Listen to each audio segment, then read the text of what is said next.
Well, good morning, everyone, and welcome to my very shaggy, pretty much overgrown, but also very happy garden this morning after the rain that we've gotten in the past 3 days. Everything looks revived and very pleased with itself. So I thought today and next week we'll be getting back to having Stuart shoot me working in the garden, but right now I thought it might be maybe instructive for me to go over the things that I do daily. One of the most frequently asked questions is, how much time do I spend in the garden on a daily basis? Well, that varies from season to season and what conditions we're having in the weather, how much time I have, all of those different elements that would determine how much time I spend. But I would say that every single day I do come into the garden, and here are the things that I do on a daily basis. So I do a walk around in the morning, like I'm doing now, to assess what needs to be done that day or in the very near future. So after all of the rain, I'm making a mental note that all of the Virginia creeper and the wisteria and everything along the fence line needs to be tamed and cut back rather drastically. And that's actually, particularly in the case of the wisteria, that's somebody that I have help with.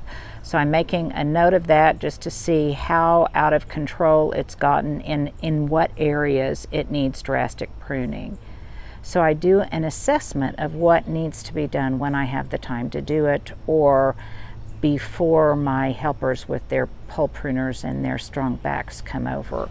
So the other thing I do is I typically, at some point in the day, usually in the morning, I come out with a pair of snippers, and I try to be pretty good about deadheading anything, any spent blooms.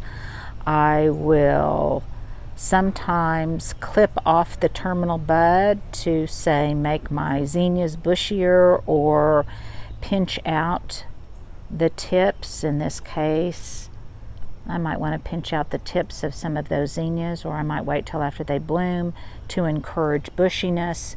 I will snip off any dead leaves on my scented geraniums. Just in general, I kind of try to do a daily tidy up. And while I'm doing this, I try to inspect for insects or any kind of problem bugs. Now, someone asked me yesterday, I was talking about how late in the season I often get whitefly on my Boston ivy and some of my other plants, and what do I use.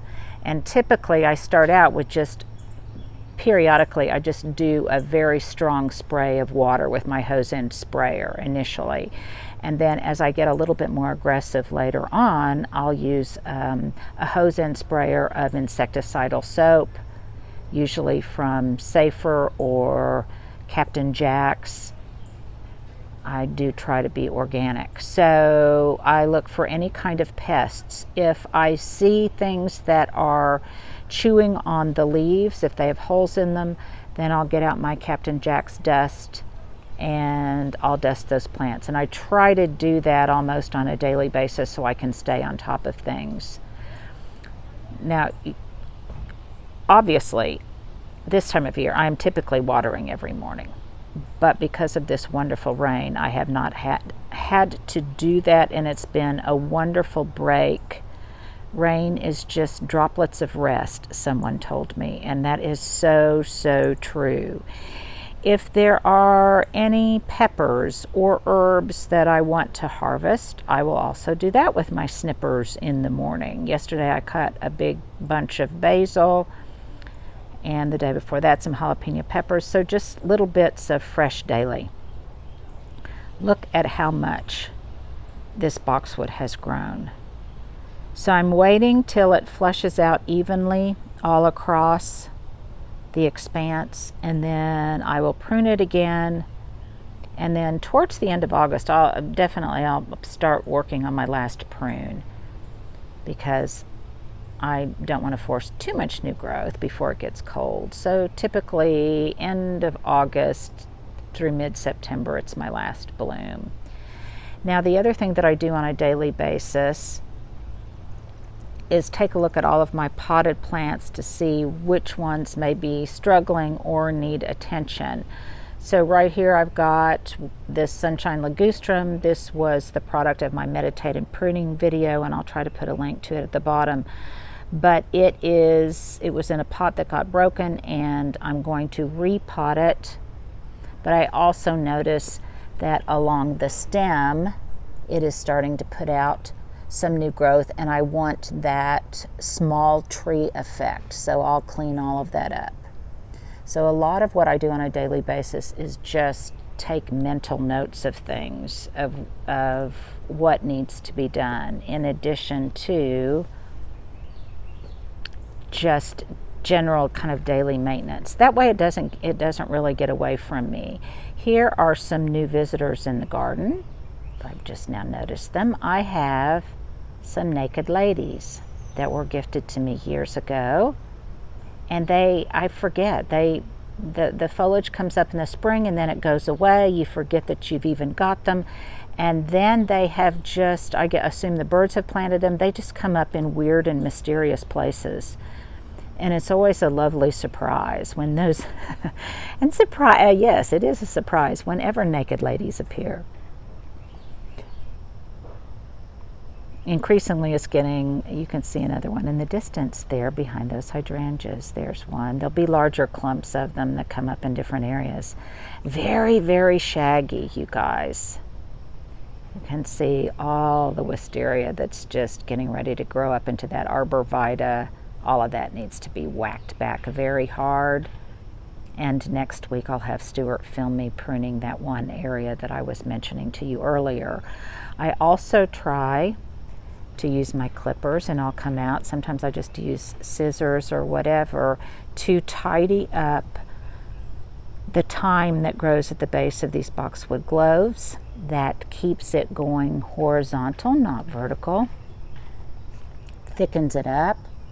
I failed to get enough water on this one day, and it kind of died back, and I had to give it some TLC to flush back out. The scented geraniums they're pretty much acclimated now, but they're getting used to being under protection in Monica's greenhouse to my garden, where they're getting more sun, and they're starting to adapt, and they will really get huge. I also kind of assess if there's anything I want to cut and bring inside for flower arrangements during the day. Now, if you look in the distance, there's all sorts of leaf droppings because the trees have been drought stressed, and again, I haven't done any cleanup after all the hard rain. So on a daily basis with my blower, I normally clean up that decking area. I just use a blower to clean up the gravel deck and also get it off of the turf. And I typically just blow it into the surrounding beds.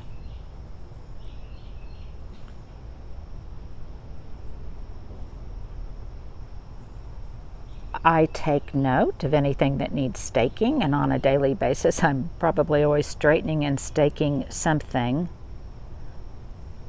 If there are signs of rampant roly-polies or sow bugs, then I will use some of that Captain Jack's dust.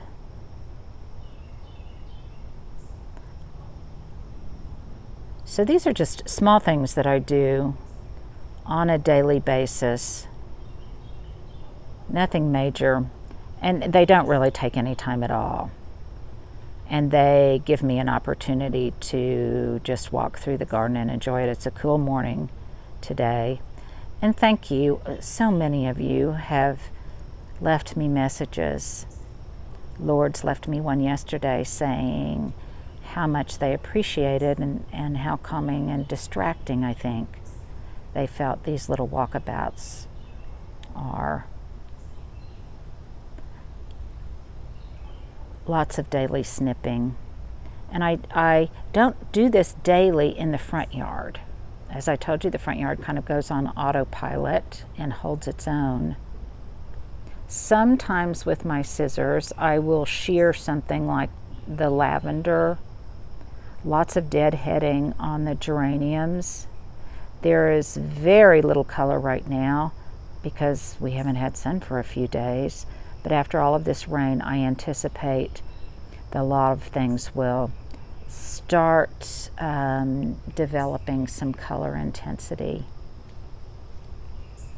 I also take note of what things I might want to change in the fall. And if I see ground cover, like that ajuga, if I want to spread that around, then I'm kind of assessing what's going on. Sometimes I will notice areas that need to be replenished with gravel. And I have a really fun, Stuart and I are going to try to put up a really fun video of when the brickwork was done initially in the bistro area, so you can see how it came together, what the substrata, the subsurface is to that. Here is another project that I'm getting ready to work on, instant topiary, and that is over here. You can see where that topiary form is. I need to replace the smaller topiary form that's in there. There is just ivy. Let me work my way over there without making you seasick. There is just a smaller metal form that you can see in there with ivy on it, and basically the ivy has just gotten very Jack and the Beanstalky, and it needs to be replaced with the larger form, and I'm going to be doing that here pretty shortly. Someone asked me yesterday, there's helicopter action overhead. Someone asked me yesterday what I've got planted in the fire grate, and there is a shallow planter in here, and these are all different kinds of scented geraniums. And these will double in size after this rain in very short order. So I may not have a fire with embers in here, but I will have something fragrant. And I love all of the different leaf textures.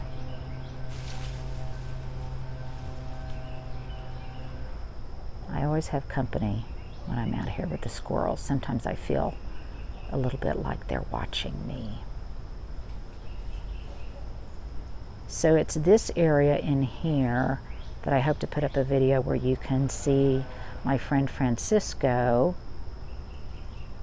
helped me lay this this brick and this flagstone area. I originally styled this with some red chairs, and then I changed my mind and moved them around. Always a good way to refresh is just reuse and rethink some of, I like to rearrange the furniture, I guess, in my outdoor rooms as well as my indoor rooms.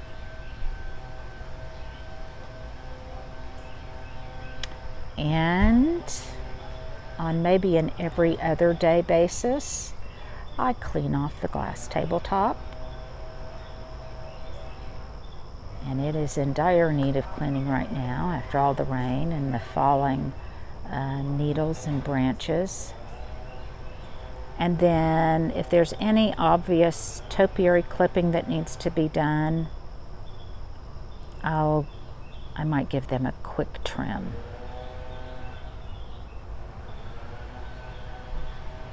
The blowers are out. Everybody is doing cleanup after the heavy rains. So I'm going to go in, and I promise next week I'll start actually working in the garden, and Stuart can film me getting hot and sweaty, but very productive. So there you go.